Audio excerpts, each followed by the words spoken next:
सोने चांदी के दाम की बात की जाए तो गोल्ड का भाव 451 रुपये बढ़कर 76,738 रुपये पहुंचा। चांदी 1,346 रुपये महंगी हुई। सोने के भाव में लगातार तेजी देखने को मिली है। Indian Boolean and jeweller association के अनुसार 10 ग्राम 24 कैरेट सोने का भाव 451 रुपये बढ़कर 76,738 रुपये पहुंच गया। इससे पहले सोने की कीमत 76,287 रुपये प्रति 10 ग्राम थी। वहीं चांदी की कीमत में तेजी देखने को मिली, जो कि 1,346 रुपये बढ़कर 89,250 रुपये प्रति किलोग्राम में बिक रही है। खड़गे बोले, कांग्रेस में ऊपर से नीचे तक बदलाव की जरूरत है। हमें चुनावी रणनीति में सुधार करना होगा। माहौल पक्ष में मतलब जीत की गारंटी नहीं है। खड़गे ने CVC बैठक में कहा, पार्टी नेताओं में एकता की कमी, एक दूसरे के खिलाफ बयानबाजी चुनाव में हमें नुकसान पहुंचा रही है।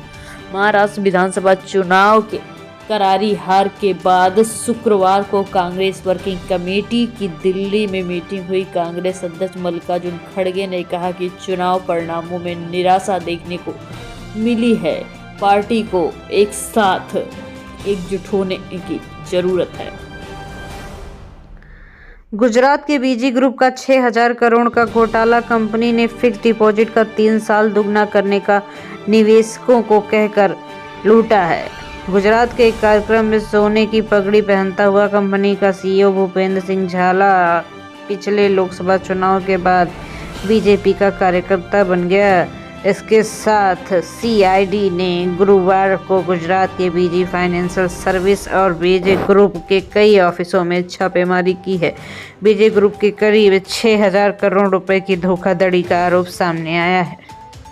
वहीं मौसम विभाग की बात की जाए तो 8 राज्यों में कोहरा। लाहौल स्पीति में तापमान -11 डिग्री। MP के 2 शहर शिमला से भी ठंडे। तूफान फेंगल कल तमिलनाडु से टकरा सकता है। देश के उत्तरी राज्यों के साथ साथ मध्य भारत के राज्यों में ठंडी का असर लगातार बढ़ता जा रहा है। मौसम विभाग ने 8 राज्यों में घने कोहरे का अलर्ट जारी किया है।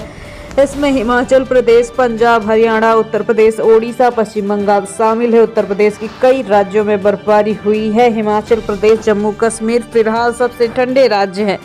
मौसम विभाग ने बताया कि हिमाचल के लाहौल स्पीति में तापमान -11 डिग्री पहुंच गया। वहीं मध्य प्रदेश में रीवा, शहडोल, सागर संभाग में सबसे ज्यादा ठंडी पड़ रही है। जबलपुर कहीं से अछूता नहीं। शहडोल और मंडला में न्यूनतम तापमान शिमला, देहरादून, जम्मू और कटरा से भी कम है। यहाँ का टेम्परेचर 60 डिग्री के नीचे पहुंच चुका है। उधर तमिलनाडु में कल 30 नवंबर की सुबह फेंगल तूफान टकरा सकता है। यही कारण है कि तमिलनाडु के कई जिलों में बीते 3 दिनों से लगातार बारिश हो रही है। आंध्र प्रदेश और कर्नाटक में भी बारिश का अनुमान है, जिससे काफी नुकसान बताया जा रहा है। संसद की कार्रवाई 2 दिसंबर तक स्थगित। 4 दिन में कुल 40 मिनट कार्रवाई चली। विपक्ष ने अडानी और संबल के खिलाफ सरकार को घेर लिया है। संसद के शीतकालीन सत्र की शुरुआत 25 नवंबर को हुई। 4 दिन में संसद की कार्यवाही सिर्फ 40 मिनट तक चली। हर दिन औसतन दोनों सदन लोकसभा राज्यसभा में करीब 10-10 मिनट का कामकाज हुआ। लोकसभा और राज्यसभा में विपक्ष ने अडानी और संबल मुद्दा उठाया। विपक्षी सांसद कार्यवाहक के दौरान लगातार हंगामा कर रहे हैं। स्पीकर ने कई बार उन्हें बिठाने की कोशिश की, मगर विपक्ष शांत नहीं हुआ।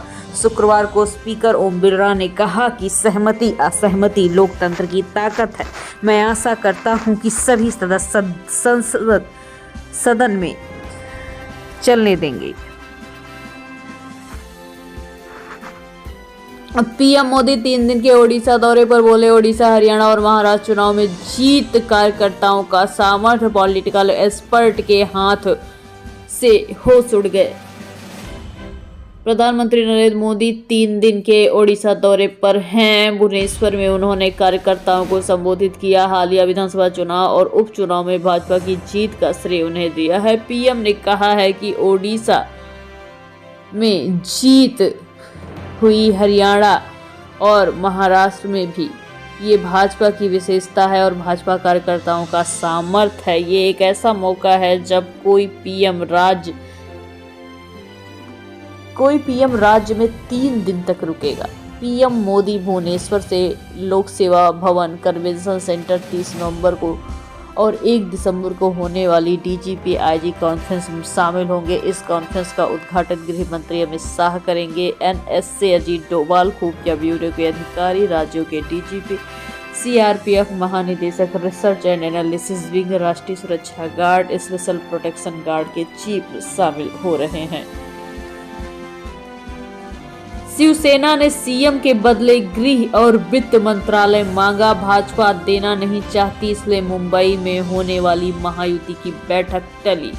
दिल्ली में भाजपा हाईकमान से मुलाकात के बाद गुरुवार की रात महाराष्ट्र के कार्यवाहक मुख्यमंत्री एकनाथ शिंदे मुंबई लौट आए। महाराष्ट्र में नई सरकार बनने को लेकर पेंच फंस गया। सूत्रों के मुताबिक शिवसेना मुख्यमंत्री पद के बदले गृह और वित्त मंत्रालय मांग रहे हैं, इसलिए मुंबई में शुक्रवार में होने वाली महायुति भाजपा और शिवसेना शिंदे गुट एनसीपी अजित पवार की अहम बैठक टाल दी गई है।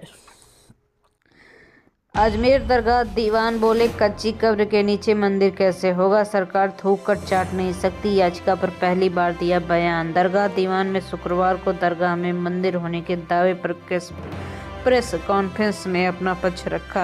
अजमेर में ख्वाजा साहब के दरगाह में शिव मंदिर होने के दावे वाली याचिका कोर्ट में स्वीकार होने के बाद देश भर में विवाद खड़ा हो गया। इस फैसले के बाद भाजपा, कांग्रेस के नेता समेत अन्य पार्टियों के नेता अलग अलग बयानबाजी कर रहे हैं। सूरत के युवक ने कंबोडिया में डिजिटल अरेस्ट गैंग बनाई। 90 वर्षीय बुजुर्ग को 15 दिन डिजिटल अरेस्ट रखा। 1.15 करोड़ ठगे, 5 गिरफ्तार। सूरत के एक युवक ने कंबोडिया जाकर डिजिटल अरेस्ट गैंग बनाई, जिससे 90 वर्षीय वृद्ध के 15 दिन तक डिजिटल अरेस्ट किया। 1.15 करोड़ रुपए ठग लिए। पुलिस ने 5 आरोपियों को गिरफ्तार किया गया है। मास्टरमाइंड पार्थ उर्फ मॉडल संजय गोपानी कंबोडिया में है, जिसका स्केच जारी हुआ है। पंजाब में महिलाओं की होगी कैंसर स्क्रीनिंग। मुक्तसर साहिब में शुरुआत, विशेष कैंप लगाए जाएंगे। कैबिनेट मंत्री बलजीत कौर ने किया ऐलान।